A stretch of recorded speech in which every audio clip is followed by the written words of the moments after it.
दोरोङारि बिथिङाव गोबां बोसोरनिफ्रायनो जोंनि दुलाराय बाथौ गौथुमनि बिबानगिरिजों लोगोसे धोरोम बिथिङाव खामानि मावबोनाय सासे आंगोमा बर' फिसा बिथांखौ हयथ' नोंथांमोना गासिबो सिनायखागौ आरो बिथांजोंनो जोङो बिथांनि माखासे बेक्तिगत जिउनि बाथ्राखौ जों मिथिलायनो थाखाय बिथांजों दसे सम जों मोगा मोगि लानायदों सनितपुर जिल्ला दुलाराय बाथौ गौथुमनि मानगोनां गाहाय फोसावगिरि एहेम हायनारि बिथांखौ जों बरायना लाग्रोनाय जाबाय। खुलुमबाय। आं सनितपुर जिल्ला बाथौ गौथुमनि गाहाय फोसावगिरि बाथौ बिबुंसारनि गेजेरजों दुलाराय बाथौ धोरोमारि बर' रायजो राजानिसिम सिबिनाय आरो खुलुमनायखौ आं गिबियावनो बावहरग्रोनाय जाबाय। जिहेतुके नोंथाङा नोंथांनि जिउआवहाय जों नुनो मोनबोदों बा नोंथाङाबो मोनदांथिदों जे गोबां बोसोरनिफ्रायनो नोंथाङा गावनि एखुथिया जिउनि सामाजिक बेबस्थाखौ दोनथ'नानै बृहत बर' हारिनि राव धोरोमखौ मुलुगनां खालामनायनि जा मोनसे सान्थौ सिमां बेखौ लानानै नोंथाङा धोरोमनि बेलायाव गोबां खामानि मावबोदों आरो नोंथाङा बे धोरोमनि बेलायाव माबोरैहाय बेबायदि सानखांनानै जोंनि बाथौ धोरोमा मुलुगनां धोरोम जानांगौनि माखासे मावखान्थिफोरखौ बेबायदि फोसावनायनि बेलायाव खामानि मावबोदों। गिबियावनो नोंथाङा माबायदि साननाय फैदोंमोन जे आं धोरोमनि बिथिङाव गोबां खामानि मावनायनि जिथु सान्थौ बे सान्थौखौ बोरै मोन्दांथिदोंमोन एसे फोरमायनो खावलायबाय। आं 1994 मायथाइनिफ्रायनो बाथौ धोरोमनि बागै खामानि मावबोदों। बर' हारिनि हारिमुनि बागै हारिमुवा नोरजिया जाना थानायखौ नुनानै बर' हारिया आसामनि बयनिख्रुइबो गोजामसिन थागिबि हारि जानानैबो बर'नि हारिमुवा गोग्लैसोना थानायखौ नुनानै आं गोसोनथि एबा सेन्टिमेन्टखौ लानानै हारिनि सेन्टिमेन्टखौ लानानै आं बाथौ धोरोमनि खामानि मावनो थाखाय आङो आवगायबोनो गोसो जानायसै आरो आं बाथौ धोरोमनि जानानै 1994 मायथाइनिफ्रायनो दिनैसिम आं खामानि मावगासिनो दङ।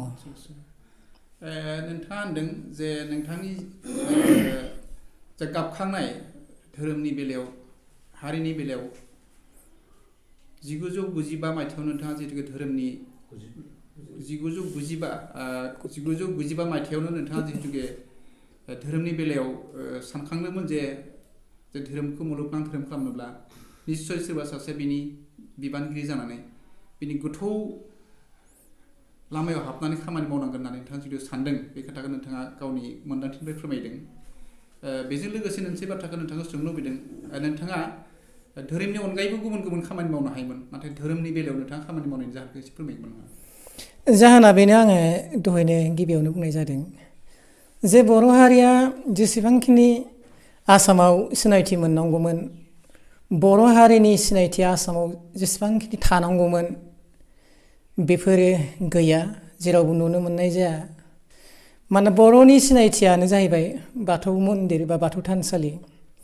जिहेथु आसामनि बिगुमायानो बर' हारि दिनै बे बिगुमानि मन्दिरफोरा आसामाव गैया।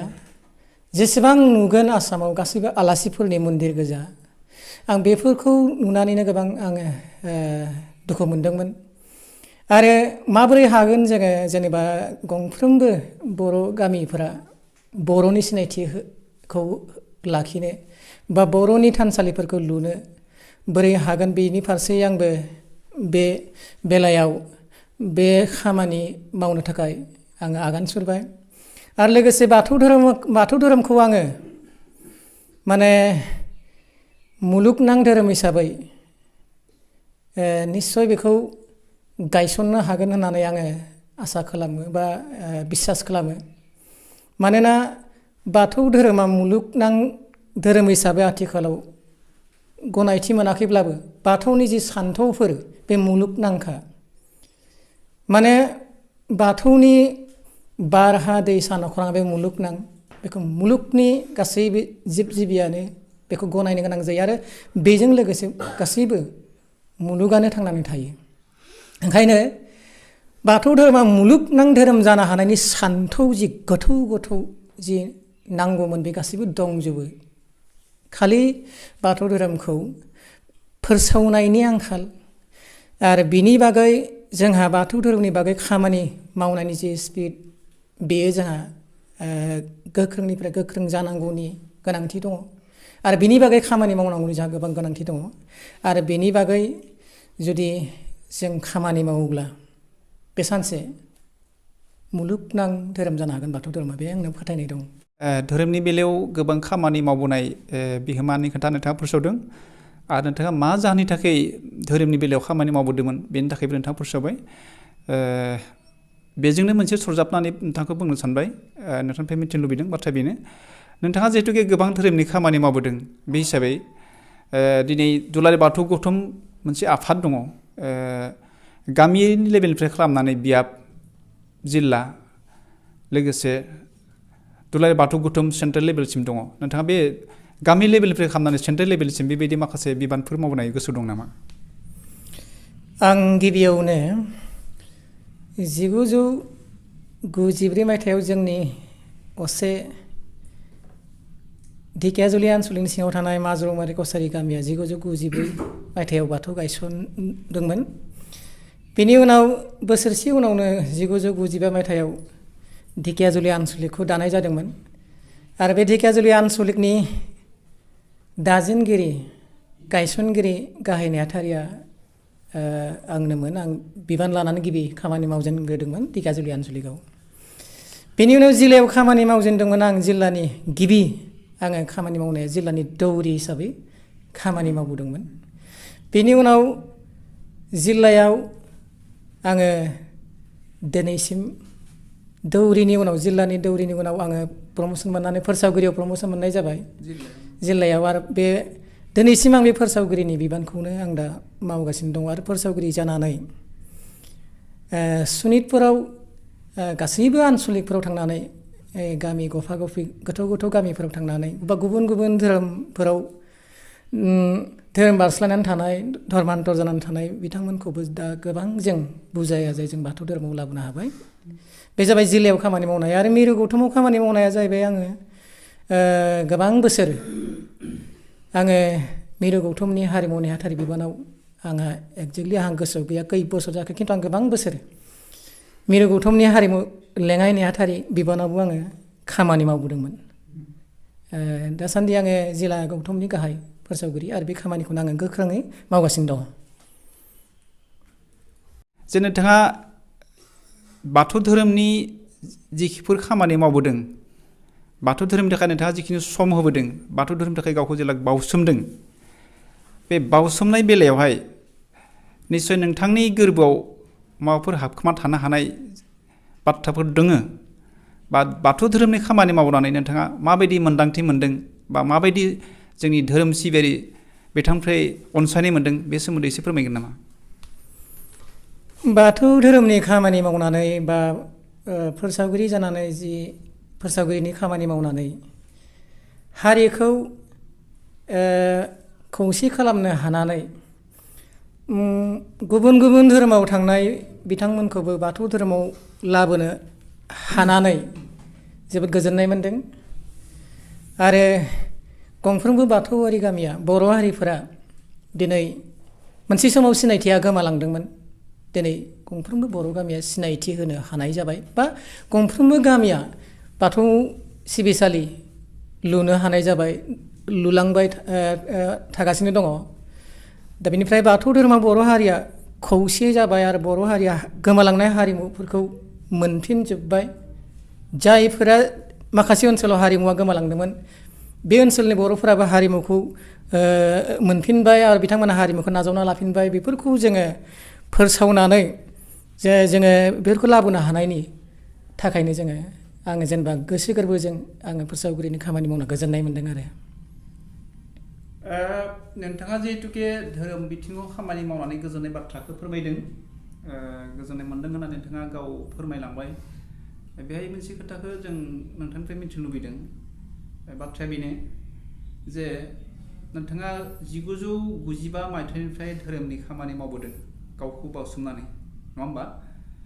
बे बेलायाव बाथ्रा बेखौनो बुंदों नोंथाङा दिनैसिम बे 1995 मायथाइनिफ्राय 2021 मायथाइसिम धोरोम फोसावनायनि खामानियाव बेसेबांसो गामि बा न'खर बा बेसेबां गुवारै नोंथाङा धोरोमनि जायगायाव फोसावनो हादों फोरमायनो नागिरदों।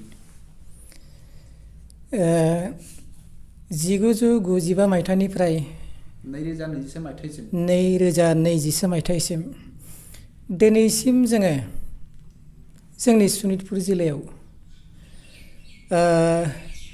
रोजा रोजा बर' न'खरखौ जोङो खौसे खालामनो हाबाय आरो एखेबारे डाइरेक्टलि बेसेबां रोजा जाखो आंनाव बे साननाया बा हिसाबा गैथ'वा नाथाय जोङो रोजा रोजा बर' न'खरखौ आरो बर' गामियारिफोरखौ जोङो बाथौआव लाबोनो हाबाय बे खोथाया रोखा।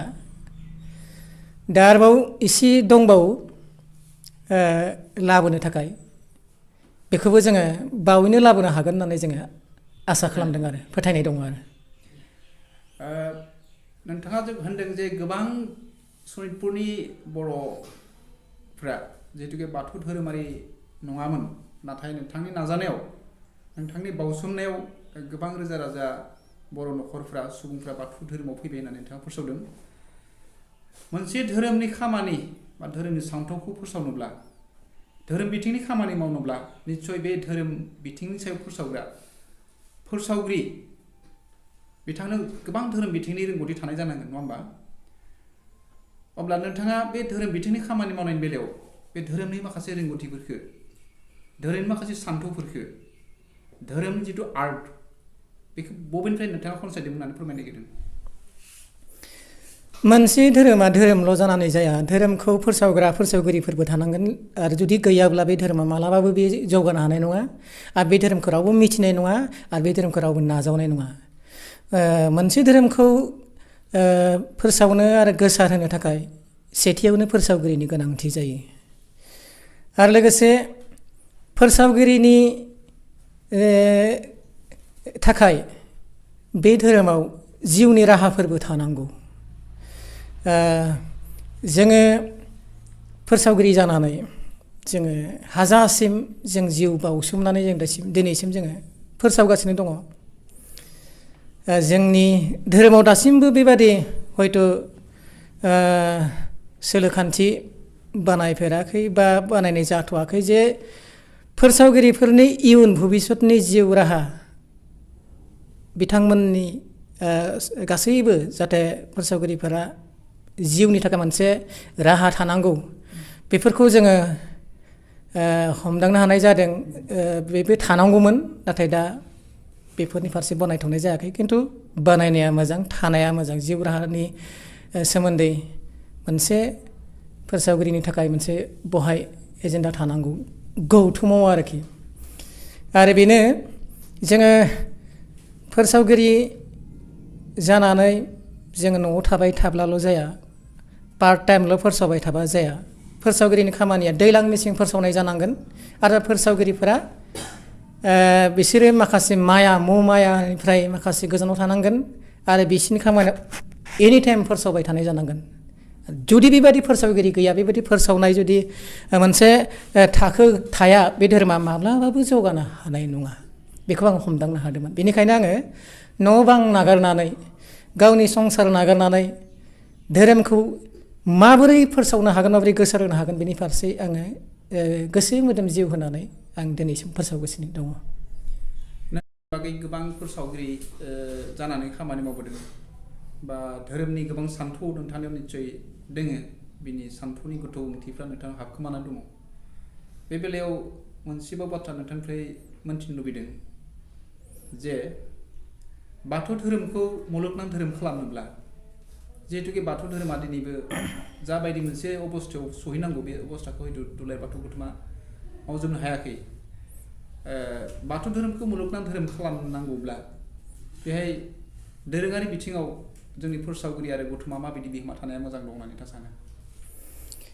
बाथौ धोरोमखौ मुलुगनां धोरोम खालामनांगौब्ला दुलाराय बाथौ गौथुमा फोसावगिरि सोरजिनांगोन आरो फोसावगिरिनिफ्रायनो जिउ राहा लानांगोन आरो लोगोसे बाथौ धोरोमनि धोरोम बिजाब जिथु बाथौ थान्दै बेखौ बर' रावनि अनगायै इंराजियाव हिन्दीयाव मुलुगनि जौगानाय रावाव बेखौ राव दानस्लायनानै बेखौ फोसावनांगोन आरो थाबैनो बेखौ इंराजियाव आरो हिन्दीयाव सेथियावनो बेखौ राव दानस्लायनानै इन्डिया गभर्नमेन्टनो गथायनांगोन आरो मोनफ्रोमबो गौथुमा बियाब गौथुम जिला गौथुम मिरु गौथुम गोख्रों जानांगोन आरो दुलाराय बाथौ गौथुमनि जि उइंस जि दालाय आफादफोर ब्रान्सफोर लाइमोन आफाद माइनाव आफाद बेयो गोख्रों जानांगोन आरो गुदिया जाबाय गामि आफादफोराबो गोख्रों जानांगोन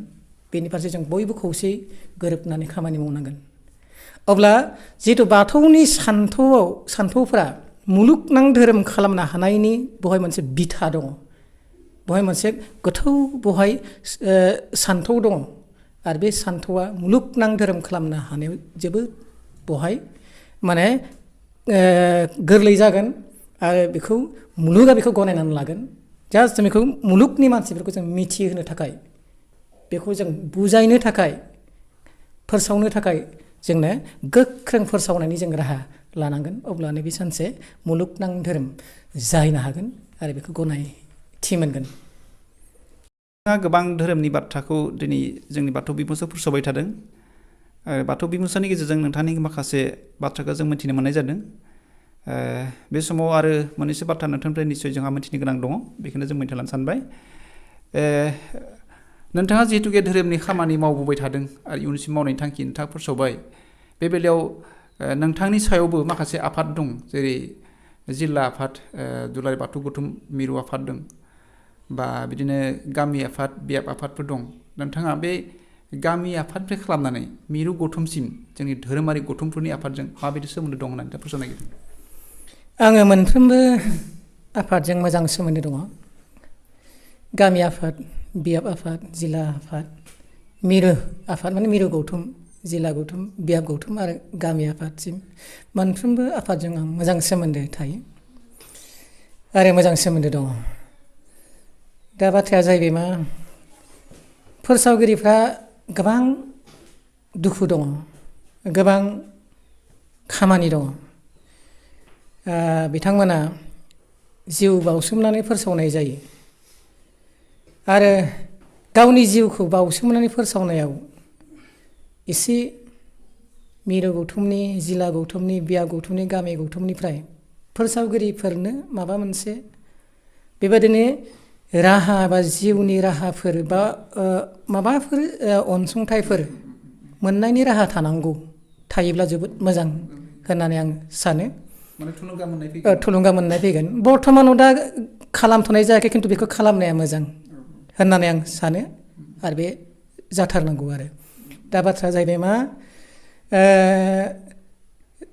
फोसावगिरिफ्रा फोसावनाय बेलायाव जे जिल्ला गौथुमा आंनो होआखै नङा एसे एनै मालाबा दानाव एसे एनै खरसानि थाखाय मालाबा 5,000 मालाबा 2,000 बिदि सोलिनो थाखाय खरसानि थाखाय होयो बे थाखाय फोसावगिरिनि सावस्रिया बा जिउआ देहाया जेबो जायालासिनो मोजाङै थायोब्ला बेफोरजों सोलिनो हायो आरो नाथाय फोसावगिरिया जुदि माबा मोनसे निदानाव गोग्लैयोबा माबा मोनसे गिदिर बेरामाव गोग्लैयोब्ला बे फोसावगिरिफोरनो मोनफ्रोमबो गौथुमा मिरु गौथुम जिल्ला गौथुम बियाब गौथुम आरो गामि आफादफोरा आरो साफ्रोमबो बाथौ धोरोम सिबियारि रायजो राजाफोरा अनसुंथाइ होनाया मोजां निदानाव गोग्लैब्ला गिदिर माबाफोर बेरामाव गोग्लैब्ला बे अनसुंथाइ बावनाया बयबो बावसोमनो हानाया मोजां आरो बेबादि बावसोमोब्ला बे बाथौ धोरोमनि